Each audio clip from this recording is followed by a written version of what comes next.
Au vu de ce qu'il se passe en ce moment en France, et notamment de ce qu'on appelle les émeutes en banlieue, j'ai reçu la question suivante de quelqu'un que j'accompagne depuis des années sur le chemin de sa réalisation personnelle, et qui s'en sort très bien d'ailleurs. Mais c'est sûr que, à mon avis, pour lui, il y a de l'importance. Donc il m'écrit: est-ce que pour vous, il est possible que vivre en paix soit plus facile ailleurs qu'en France? Par exemple, dans des pays plus respectueux du peuple, en Europe ou ailleurs? Ou est-ce que je me fais des films? Parce que je me pose des questions sur mon pays, moi qui ne l'ai jamais quitté, qui pensais jusqu'ici vivre dans un endroit plutôt cool et sécurisant, comparé à d'autres endroits. Aujourd'hui, j'en suis plus sûre du tout. Et je me dis qu'on m'a peut-être menti. Et qu'ailleurs, dans certains pays, on doit vivre mieux. Je voulais avoir votre avis sur la question. Je ne sais pas si je serai un jour prêt à bouger. La question ne se pose même pas pour l'instant, d'ailleurs. Mais votre avis sur ce point m'intéresse. Et surtout, je sais aussi que je crée ma vie maintenant. Mais je sais aussi que dans d'autres endroits, il existe d'autres mentalités et manières de penser. Enfin, voilà.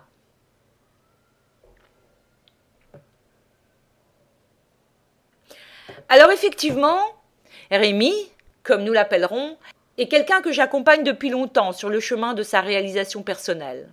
Alors il a compris que chacun d'entre nous crée sa réalité, que chacun d'entre nous crée sa vie.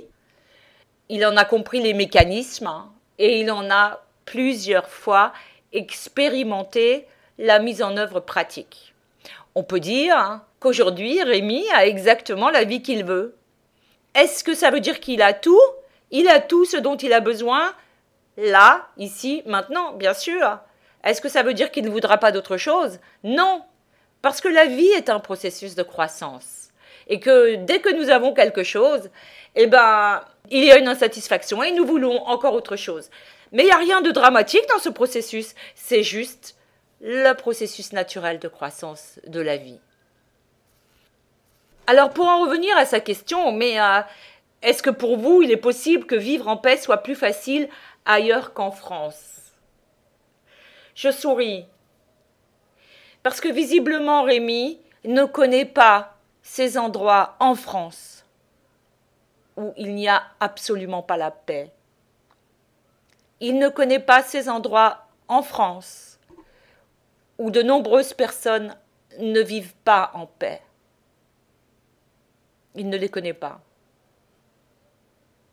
Il connaît les endroits en France, dont l'endroit où il vit, où il se sent bien, avec sa femme et ses enfants et son environnement, oubliant que c'est lui qui a créé cette harmonie dans sa vie.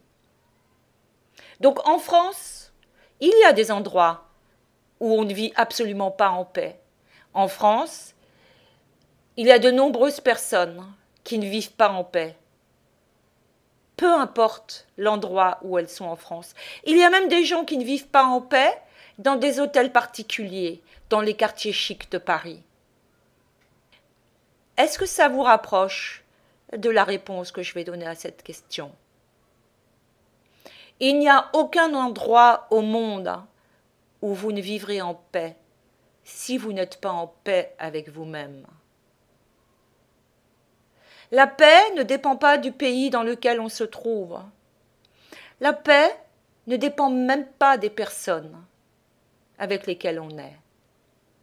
La paix est entièrement un état que l'on se crée et que l'on s'autorise à vivre avec soi-même d'abord, peu importe ce qui se passe à l'extérieur. Donc vous comprendrez que la réponse à la question de Rémi me concernant, est-ce que pour vous il est possible que vivre en paix soit plus facile ailleurs qu'en France? J'ai envie de dire, il n'y a pas d'endroit plus facile ailleurs pour vivre en paix. il n'y a que l'endroit où on se sent bien soi-même pour déjà commencer à installer cette paix. Dans les diagnostics que je fais, il y a une question: aimez-vous l'endroit où vous vivez? Mes diagnostics ne sont pas créés comme ça au hasard. Mes questions ont toujours un sens. Et pourquoi il y a cette question « aimez-vous l'endroit où vous vivez ?» Parce que pour moi, c'est fondamental. C'est la base de se sentir bien là où on vit. Alors peut-être certaines personnes pourraient dire « Ah, moi je me sentirais pas bien si j'habitais à Marseille ». Mais c'est pas vrai. Il y a des gens qui sont heureux de vivre à Marseille. Comme moi, par exemple, j'adore vivre à Paris. Je ne quitterai jamais cette ville pour rien au monde. Tandis que d'autres ne peuvent vivre bien qu'à la campagne, avec des hectares de champs de blé autour d'eux. Pas moi. Moi, j'adore l'ambiance de la ville. Donc, en fait, l'endroit où on se sent bien ne dépend de personne d'autre que de nous-mêmes.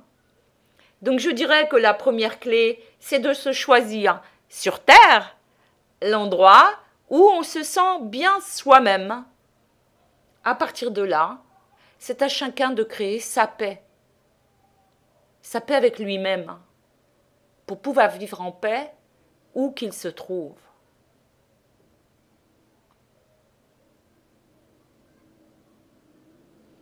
Je ne sais pas quelle est la réponse qu'attendait Rémi, mais il me connaît.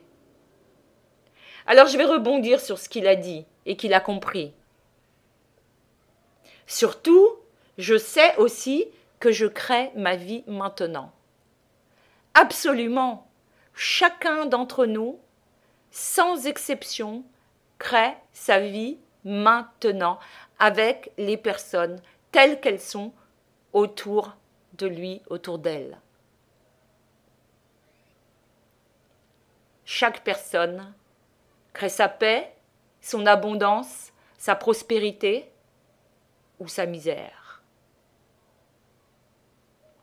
Et pour ceux qui ont des paroles bibliques en tête, parce que quand même les paroles bibliques étaient là bien avant l'école obligatoire, Dieu a créé l'homme à son image.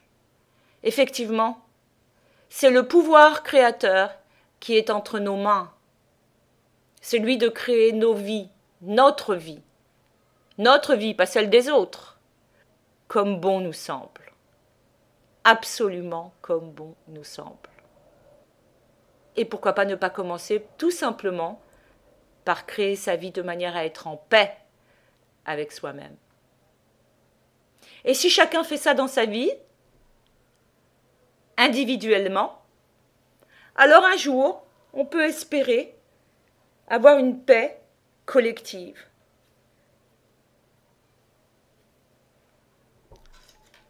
Mais peu importe si les autres ne créent pas cette paix, parce que où que vous soyez, avec qui que vous soyez, vous pouvez, vous, créer cette paix dans votre vie.